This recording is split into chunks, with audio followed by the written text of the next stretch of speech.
Hello, today I'm going to talk about the hormones that interact with our body. Hopefully by the end of this, you'll be able to have a better understanding of exactly how hormones affect different aspects. The first thing that I'm going to talk about is why the hypothalamus and pituitary glands are so important to the endocrine system. So first, the hypothalamus. The hypothalamus is in our brain and it's located below the thalamus and above the brainstem. It's about the size of an almond. All vertebrates have a hypothalamus.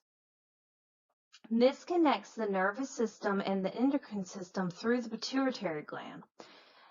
The function of our hypothalamus is that it releases hormones and inhibiting hormones that stimulate or inhibit the production of hormones in the anterior pituitary. The hypothalamus has specialized neurons called neurosecretory cells. These cells make antidiuretic and oxytocin hormones. These hormones are then transported to the pituitary. So at the end, the hypothalamus controls what the pituitary gland does. It's like the overseer to the pituitary gland. It gives it what it needs, and it also determines what it does with these things.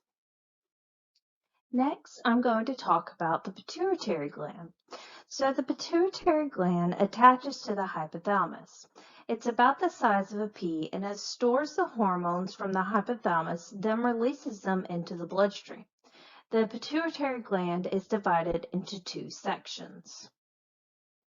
The first section is the anterior lobe. It is this lobe right here. So what does the anterior lobe do?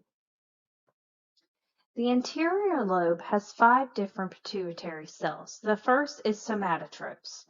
These secrete human growth hormones.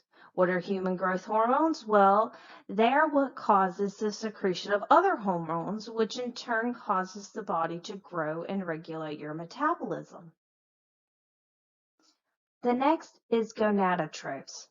These secrete follicle-stimulating hormone and luteinizing hormone. Both of these interact with the gonads for reproduction.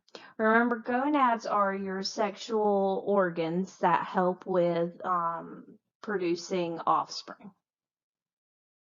The next is lactotropes. These produce prolactin hormones. The prolactin hormones cause milk to be produced in the mammary glands.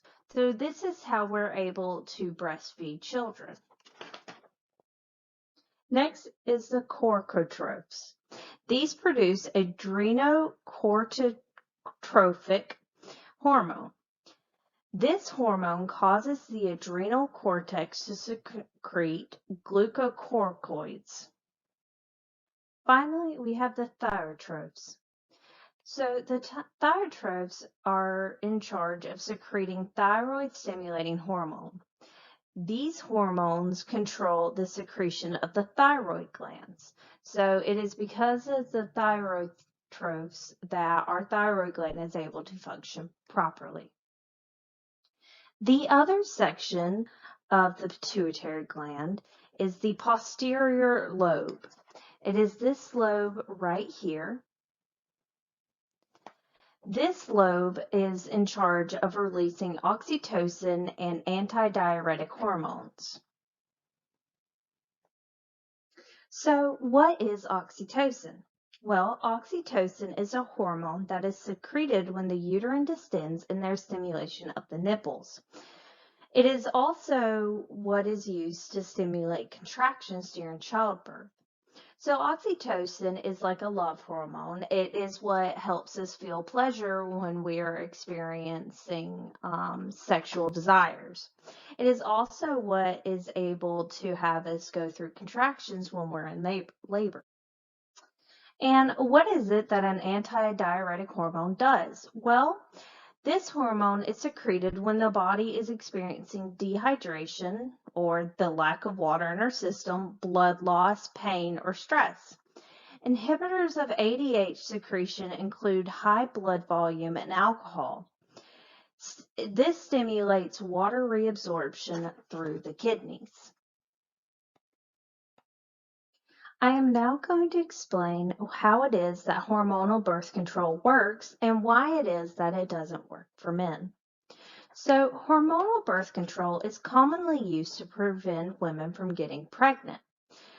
It works by stopping or reducing ovulation, which is the release of an egg from an ovary. It thickens the cervical mucus to keep sperm from actually entering the uterus. And it thins the lining of the uterus so that fertilized eggs are less likely to catch. So by keeping them from catching, then it prevents a pregnancy.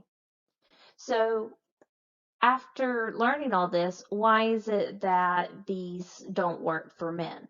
Well, one of the reasons is because we've just not developed one that works, because there's not a high demand for it. Condoms have existed, and so there's not much need to go and look into it. It's also because these that we have now cannot work on men because they don't have the proper hormones or proper anatomy. They don't have the organs and structures that are needed in order to have childbirth, and they also don't have the hormones needed that the contraceptives block and keep you from getting pregnant. The final thing that I'll talk about today is the influence hormones have in ovulation. The first hormone that I'm going to talk about are the gonadotrophin releasing hormone. And this is created in the hypothalamus and causes the pituitary gland to make and secrete luteinizing and follicle stimulating hormone. In men, these hormones cause testicles to make testosterone, and in women, they cause the ovaries to make estrogen and progesterone. The next hormone that I'm going to talk about is the gonadotrophin hormone itself. These are any hormone that stimulates the gonads to carry out their reproductive or endocrine functions. Remember, as I said before, the gonads are any of your sexual organs. Now I'm going to explain the follicle stimulating hormone. In women, this hormone stimulates the growth of ovarian follicles in the ovary before the release of an egg from one follicle at ovulation. In men, this hormone acts on the serotyl cells of the testes to stimulate sperm production. Next, I'll explain estrogen. A lot of people, when they hear estrogen, they just go, oh, the female hormone. But what is it? This hormone is responsible for developing and maintaining both the reproductive system and other characteristics, such as the breast and pubic hair. Now, the luteinizing hormone. This affects puberty, menstruation, and fertility. So it is in charge of these three things to make sure that your body is properly functioning and producing what it needs to produce to stay fertile. The final hormone that I'll be discussing is progesterone. This hormone prepares the endometrium for the potential of pregnancy after ovulation. It triggers the lining to thicken to accept a fertilized egg, so it's more likely that one will stick to it instead of falling off. It also prohibits muscle contractions in the uterus that would cause the body to reject an egg. While the body is producing high levels of progesterone, the body will not ovulate. I hope this video has helped you have a better understanding of how hormones work in our body. That by working together, they're able to help our body function in the best way possible. That way we can function as a human in the best way possible.